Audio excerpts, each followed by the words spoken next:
Assalamualaikum warahmatullahi wabarakatuh. Perkenalkan, nama saya Ilham Muhammad Suryaman dari TT 4308 jurusan S1 Teknik Telekomunikasi. Di sini saya akan menerangkan tentang metode Agile, tentang OSI layer, tentang setting MPLS, OSPF, dan juga cara menggunakan GNS3 untuk membuat sebuah topologi jaringan ABI-line. Langsung aja ya, kita dicek videonya.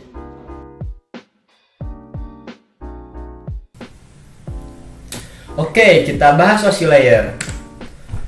OSI layer itu adalah Open System Interconnection, yaitu model yang mendefinisikan standar untuk menghubungkan komputer-komputer dari vendor-vendor yang berbeda. Hal itu berarti pengguna tak harus melakukan upaya khusus dan mereka bisa melakukan kerjasama dengan sistem ataupun produk. Data receipt layer. Yang pertama, kita baca dari bawah dulu, yaitu physical layer, data link layer, network layer, transport layer, session layer, presentation layer, dan yang terakhir application layer. Dan ini adalah contoh-contohnya, protokol-protokolnya.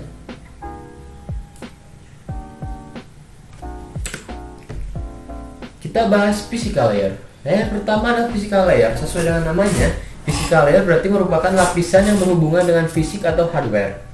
Fungsi dari physical layer yaitu pertama, mendefinisikan media transmisi jaringan, mengaplikasikan topologi jaringan, melakukan proses pengkabelan, dan yang terakhir mendefinisikan LAN dalam bekerja dalam gelombang radio. Yang kedua, data link layer. Data link layer merupakan salah satu layer yang penting karena memiliki fungsi sebagai pengkoreksi kesalahan, menentukan bagaimana setiap bit dari data dikelompokkan ke dalam frame, pengalamatan perangkat keras, dan yang terakhir menentukan bagaimana sebuah perangkat keras dapat beroperasi. Yang ketiga, network layer. Fungsi utama dari network layer adalah untuk membantu mendefinisikan alamat IP atau Internet Protocol, sehingga tiap komputer dapat terhubung dengan satu jaringan. Fungsi dari beberapa hardware jaringan, seperti router dan juga fungsi hub, berjalan pada layar ini dengan cara melakukan pemecahan paket data dan juga melakukan proses routing. Seperti ini contohnya. Transport layer. Transport layer merupakan lapisan OSI yang memiliki tugas sebagai pengantar, yaitu dapat memecah data ke dalam paket-paket data, mentransmisikan data dari session layer menuju network layer, maupun sebaliknya, membuat penomoran pada paket-paket data sehingga nantinya dapat disusun kembali dengan mudah. Session layer. Session layer ini memiliki fungsi utama untuk mendefinisikan bagaimana sebuah koneksi bisa dibangun, serta dapat mendefinisikan manajemen dari sebuah koneksi, seperti menghancurkan dan juga memelihara koneksi. Presentation layer. Presentation layer adalah yang bertugas mengurusi format data yang dipahami oleh berbagai macam media. Nih, salah satunya nih, contohnya grafik visual image yang di datanya seperti ini, soalnya seperti ini. Yang terakhir yaitu application layer. Application layer itu merupakan lapisan yang pertama pada sebuah data mulai ditransfer dan merupakan lapisan terakhir yang dilewati begitu komputer klien menerima data tersebut. Ada beberapa protokol yang ditempatkan pada lapisan ini, yaitu HTTP, SMTP, dan juga NFS. Simulasi topologi jaringan di Ubuntu Linux. Kebetulan saya pakai VMware di sini. Dan kita langsung aja coba dibuka GNS3 nya.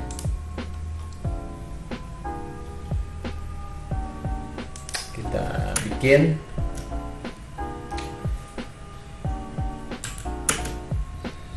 bikin topologi ABI-line.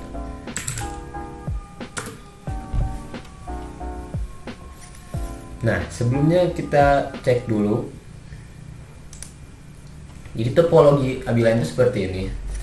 Nah, topologi ABI-line itu biasanya tuh antar luar kota gitu, antar luar negeri juga. Jadi itu jaringan tuh luas. Nah, dari si router ke switch dan juga ke host-hostnya. Nah, karena untuk mempersingkat waktu, saya akan mencoba membuatnya tuh jadi lebih sederhana. Nah, tapi sebelumnya kita tuh harus memasukkan router dulu. Soalnya dari dalam GNS3 itu belum ada dikasih routernya. Nah, seperti ini. Contohnya kayak 7200 yang sudah download, nanti saya taruh di bawah linknya. Gimana cara installnya? Gampang, tinggal kita nanti di preference, lalu kita ke iOS router. Nanti kalau bikin baru berarti new, kan nanti di sininya new image ya, browser. Nah, sini saya udah ke download filenya sebelumnya. Tuh, ini udah download. Jadi ntar tinggal di next.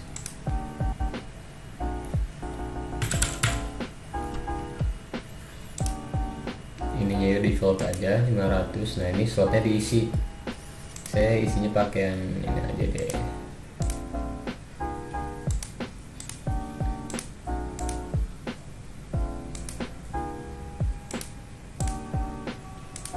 Saya isi pakai slot yang ini karena tadi kan banyak slot itunya. Saya sampai fullin aja deh, sampai 6 aja. Nah, habis itu finish, habis itu di apply. Oke, langsung udah ada. Nah, seperti itu. Oke, kita mulai, kita bangun topologinya ya. Seperti dicontoh di gambar seperti ini. Nah, saya akan membuatnya lebih sederhana. Saya akan membuat dengan 5 router saja.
Nah, untuk mempermudah kita biar bisa lihat statusnya, kita di view show interval label. Nah, jadi lebih mudah di sini buat ntar kita ngekonfigurasi pada terminal. Jadi di sini ada F0, 1, 2.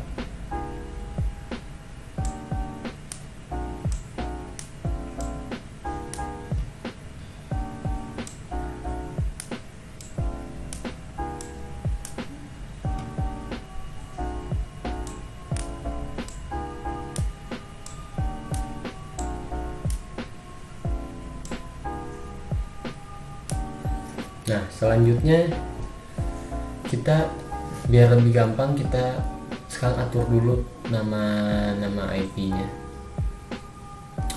Biar lebih mudah tuh kita pakai ini nih.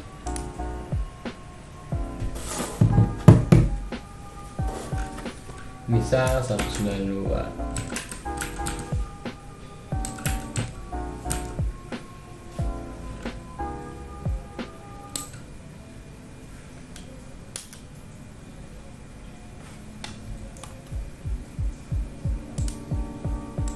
Buat PC 1 IP-nya segini,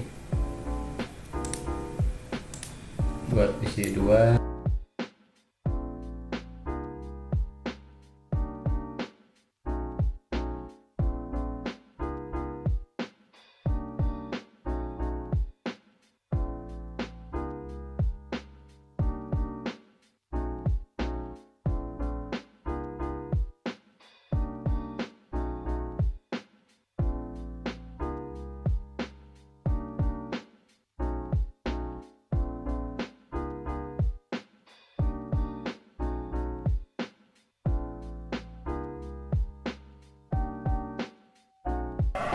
Selanjutnya berarti kita akan dimulai buat dihubungin semuanya.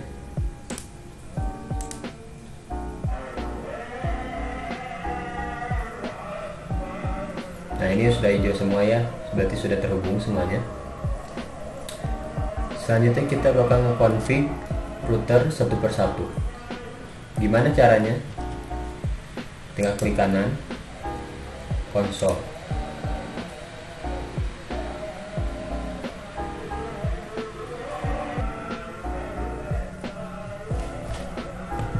Nah, ini sudah masuk DR1, tinggal config terminal.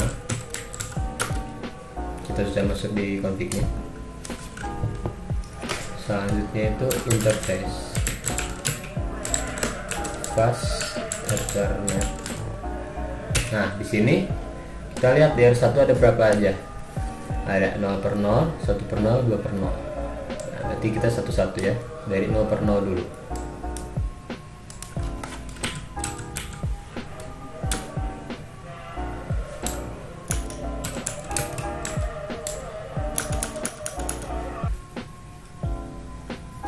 IP addressnya berarti 192.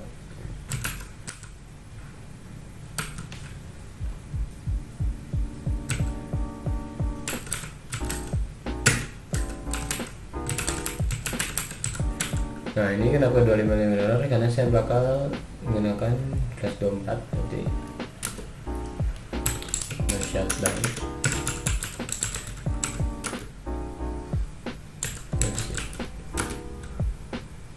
Nah, ini udah terset.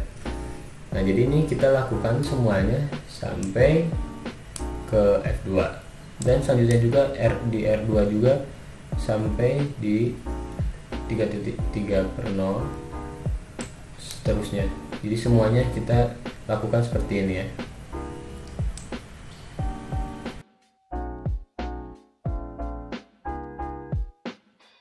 Berarti kita masuk lagi config terminal. Nah, kita OSPF comment to router OSPF 10. Nah, di sini tuh berarti diisi semua ya, dari F00, F10, F20, IP yang sudah disetting tadi di semua router juga tadi dari sini semuanya juga dengan cara seperti ini. Network dan karena tadi saya masukin IP seperti ini.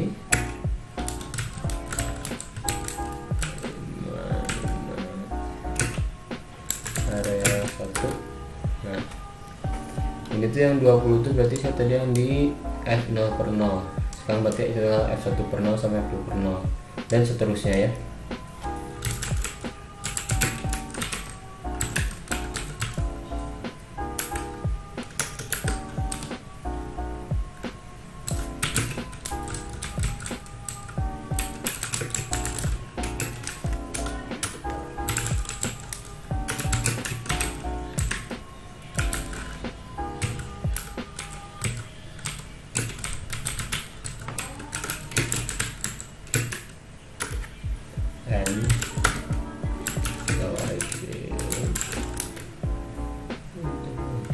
Oke, berarti ini udah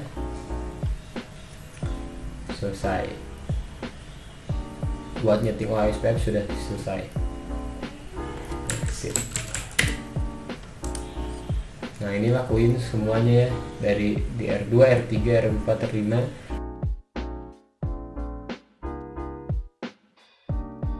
OSPF sampai router 5. Kita ke konsol lagi. Config terminal, IPsec, MPLS IP, MPLS label, protokol, LDP, selanjutnya INT FA 0/0. Nah, di sini dilakukan seterusnya 0/0, 1/0, 2/0. Itu di router 1, router 2 dari 0/0 sampai 3/0. Nah, kita tulis lagi MPLS IP, MPLS label protokol LDP.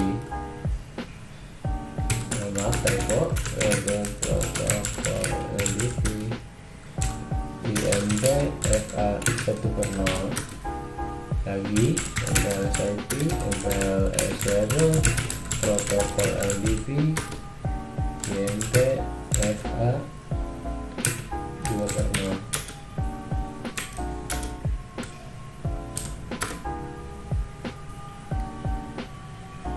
Oke, KDM show MPLS forward in table. Nah, ini udah ya. Nah, ini di exit.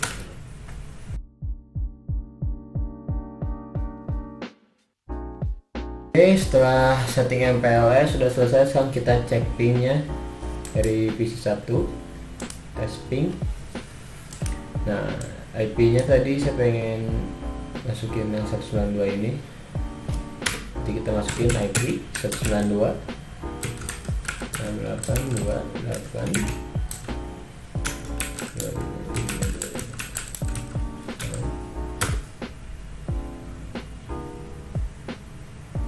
kita lihat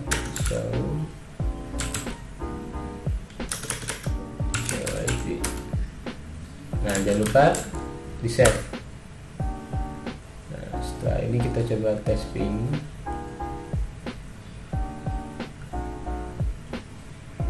Nah, selanjutnya kita tuh lakukan semuanya ke seluruh PC, kita masukin di save dulu semuanya.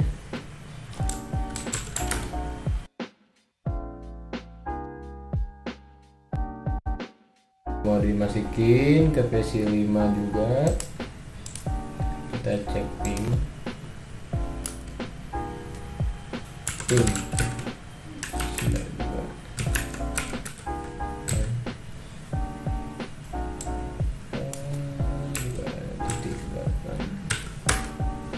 Nah, di sini masuk.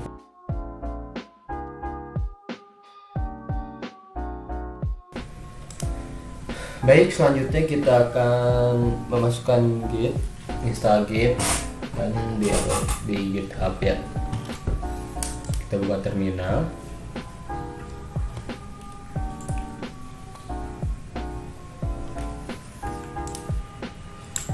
Sudo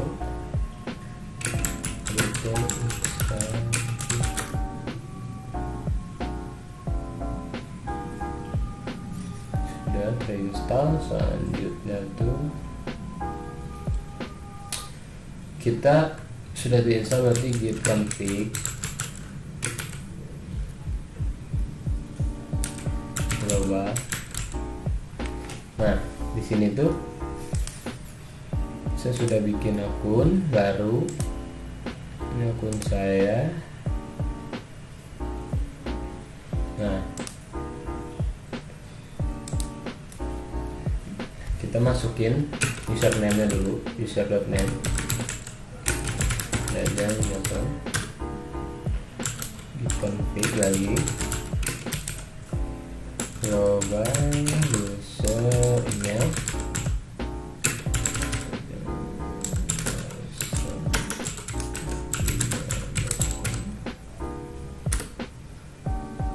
Nah, kita cek di sini apakah sudah masuk. Config user.name yang JSON. Kita cek lagi emailnya apakah sudah masuk. Sudah masuk juga. Nah, selanjutnya kita mau bikin repository baru. Nah, berarti di sini kita ada create repository. Kita kasih nama belajar apa ya? Kita kasih nama apa ya? Belajar CPS, belajar Git deh. Nah, di sini create repository.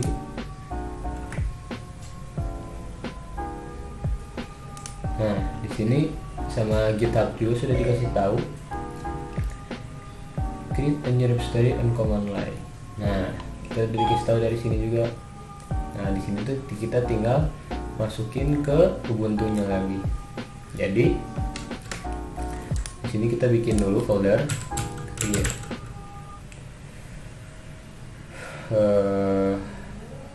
Kita bikin folder belajar Git.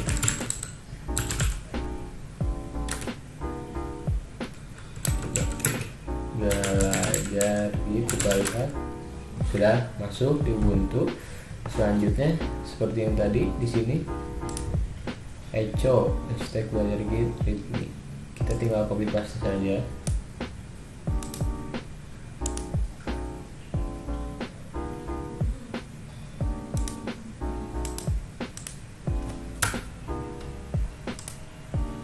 Git init.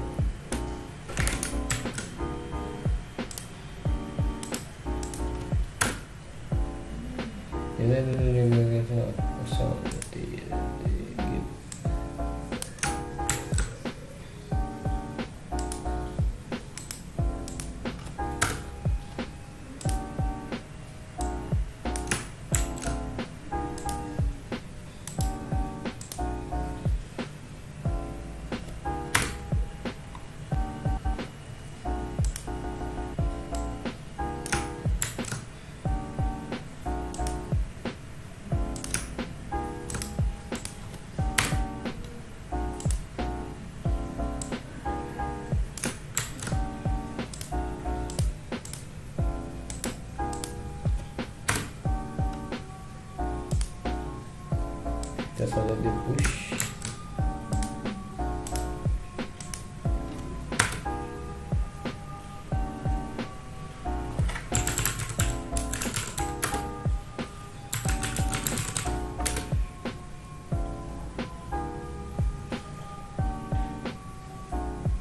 Oh, salah.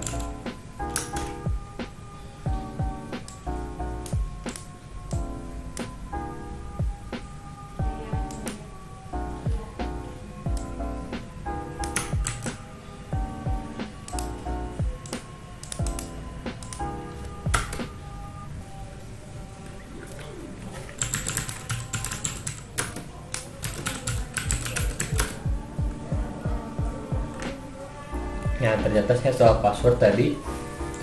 Saya ini sudah masuk ke branch di main branch main. Nah, selanjutnya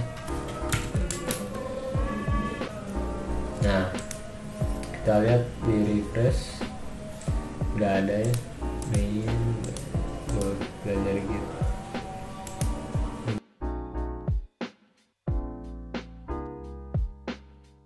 Baik, saya akan menerangkan tentang Agile Development Method. Apa itu Agile? Agile Development Method adalah sekelompok metodologi pengembangan perangkat lunak yang didasarkan pada pengembangan yang berulang, di mana persyaratan dan solusi yang berkembang melalui kolaborasi antara tim lintas fungsi yang mengatur sendiri. Perlu kalian tahu, ada film yang selagi naik yaitu Startup, film Korea. Nah, itu dan dia membangun dengan metode Agile. Jadi mereka saling berkolaborasi antara pengembang atau engineer software, dan juga ada seorang manajernya, dan juga ada seorang yang mendesain. Nah, selanjutnya itu tujuan Agile Development, yaitu yang pertama high value and working app system, yaitu menghasilkan sebuah perangkat lunak dengan nilai jual tinggi serta dapat menekan biaya pembuatan dan membuat produk yang dengan kualitas yang baik. Yang kedua, iteratif, intermesial, dan evolutionary. Agile merupakan model pengembangan yang dilakukan secara iteratif berulang-ulang dan dapat mengalami perubahan apabila diperlukan. Yang ketiga, cost control and value driven development. Proses pengembangan perangkat lunak dapat disesuaikan dengan kebutuhan dari pengguna atau user dan mengontrol biaya dengan waktu yang diperlukan untuk proses pengembangan software sesuai kebutuhan. Yang keempat, high quality production. Kualitas di produk di perangkat lunak tetap terjaga dengan baik meskipun biaya dan waktu yang diperlukan terbilang sedikit. Yang kelima, flexible dan risk management. Melakukan pertemuan dengan klien dapat dilakukan kapanpun sehingga fungsionalitas dari perangkat lunak dapat terjaga. Yang keenam, collaboration. Proses kolaborasi ini dilakukan oleh setiap tim pengembang untuk mendiskusikan feedback yang diberikan oleh klien, sehingga perlu adanya komunikasi dan koordinasi yang baik antara tim developer. Yang ketujuh, self-managing team. Pengembang diberikan akses untuk memanajemen sendiri urusan software development. Tugas dari seorang manajer untuk menjadi penghubung antara developer dan klien sehingga dapat mengurangi terjadi miscommunication. Jenis-jenis agile development. Yang pertama ada ASD, yaitu Adaptive Software Development. Yang kedua, Agile Modeling. Yang ketiga, Crystal. Yang keempat, Dynamic System Development Method. Yang kelima, Extreme Programming. Yang keenam, Feature Driven Development. Yang ketujuh, Rational Infinite Process. Yang kedelapan, Scrum Methodology. Baik, sekian, terima kasih. Mohon maaf apabila kesalahan. Semoga ilmunya bermanfaat dan dapat digunakan oleh semuanya ya. Bye-bye.